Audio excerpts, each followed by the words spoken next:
Before visiting Costa Rica, I wanted my project to focus on transportation there, and that would have been valid considering how many people told us that driving is wild there. But when I got there, I realized how similar Costa Rica was to Africa and America. When I say Africa in this video, I'm not referring to the entire continent. I'm referring specifically to West Africa. My mom is from Mauritania, and I've been there, so I have firsthand experience, and she's half Senegalese, so she knows about Senegal as well. And I've seen pictures. Coming to that realization, I decided to do my project on influences of globalization on Costa Rica in aspects of commerce and education. The two commerce aspects I want to discuss are those that are the two prominent export businesses in Costa Rica: tourism and coffee. When we went on the San Jose City Striders tour with the lovely Ronald, our tour guide, I saw aspects of Africa and the architecture of buildings, which made sense when he mentioned that Costa Rica has been influenced by Islamic architecture, which Mauritania has a lot of buildings that have also been influenced by Islamic architecture and by European architectural styles, and even by Spanish architectural styles. These were reflected in Ronald's favorite building, the Templo de Música we saw, and in the Yellow House. Globalization has influenced the language, with many of the indigenous language and words disappearing from common use and Spanish being preferred. Has influenced the overall look of San Jose. We saw many McDonald's, KFCs, outlet stores that look like they belonged in Times Squares. There's Disney shows on cable TV. They celebrate American holidays like Halloween, and the clothes worn and sold reflect American clothes. It almost took over the essence of Costa Rica. Like, sometimes it didn't feel like we were in a different country in San Jose. But in Monteverde, global influences and Costa Rica's influence existed in harmony. In Santa Elena, storefronts were seen with a background of the mountains. This harmony is something we witnessed and got a chance to dive into at Life Monteverde, the coffee farm we went to. Our guide Jose talked about the practices that Life Monteverde uses to grow coffee sustainably to support Costa Rica's growing export of coffee. Costa Rica is a small country and doesn't have the infrastructure to grow coffee on one plot and then grow coffee on an entirely new plot the next year.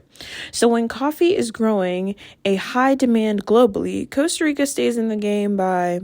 Well, I'll let Jose tell it. I wanted to ask you about the global influences that, like, other countries, the way other countries make coffee has had on Monteverde, like the positive ones, the ones that you guys take, and maybe some negative ones that you see that, like, you guys don't do at all. Sure. We were mentioning yesterday that coffee is growing a lot. So we might compare coffee with good wines. Yes. So every single day more coffee lovers are looking for experience, not only for caffeine or bitter coffees like years ago. So since let's say like 15 years ago in Costa Rica, we started like doing a lot of research. How can we get a better experience or provide or give a better experience to each coffee drinker? And for example, we start like noticing like Colombia, for example, is doing amazing things, and Panama with some specific coffees, kind of geisha variety, for example, like super fruity coffees. So it's like the way we need to find as producers how to give you that experience that you're looking for. How can we work on that? How can we like enhance experience, flavors, aromas? And that's what we are doing nowadays. So we are investing a lot of money into our coffee labs to get those new varieties in Arabica, for example, to provide you that, so what you're looking for. Some other countries, we respect what they do, but we will never do a couple things they do. Because, like, for example, monoculture, or they have like the best way to produce volume, but the worst to produce quality. I mean quality not only in a cup of coffee. Quality life, about their workers, about their communities, about the environment. They don't have the best practices in there. So big countries, they just care about food, some of them, but they're changing as we Okay. did many years ago. Okay. So that's a very good thing to mention Yes. as well. That Yes. yes, we were doing things not that good. One day we learned how to change.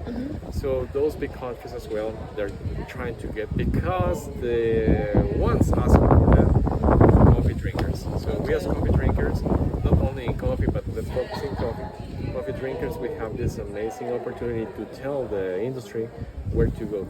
So Okay. that's one very important thing to mention, that yes, we have to do our part as drinkers to let them know that we don't want that coffee that they are producing that way, which is so wrong. Okay. But we want this one Yes. that really cares about everything, not only about quality in a cup of coffee. Okay. Okay. Jose also talked about Mexico and Panama utilizing sustainable methods as well to grow their coffee. But he mentioned that when other big companies come to Costa Rica, they have to grow Arabica coffee in a sustainable way. So Costa Rica is still maintaining and holding their own on a global platform when it comes to coffee.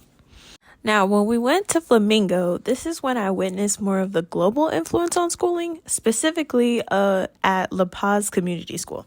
La Paz is a bilingual PK through 12 school offering education to native Ticos as well as foreign students. When we were there, we met Abel, the general director of the school. When I asked him about the impact globalization has on the school, here's what he had to say. World to visit us and share about their unique cultures.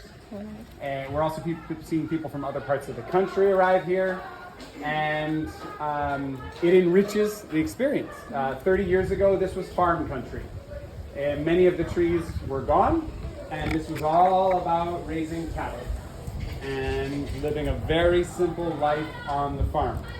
30 years later, I've been here for about 20, so I've seen much of the evolution.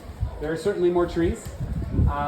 As the farming culture actually is receding for two reasons. One, it's not as lucrative anymore in Costa Rica to be a farmer. And two, tourism is more lucrative, right? So you see that transition. I think the challenges that we face are related to gentrification and the application of other lifestyles on the existing lifestyle that was here, cultural appropriation, if you will. And La Paz is essentially the answer to that.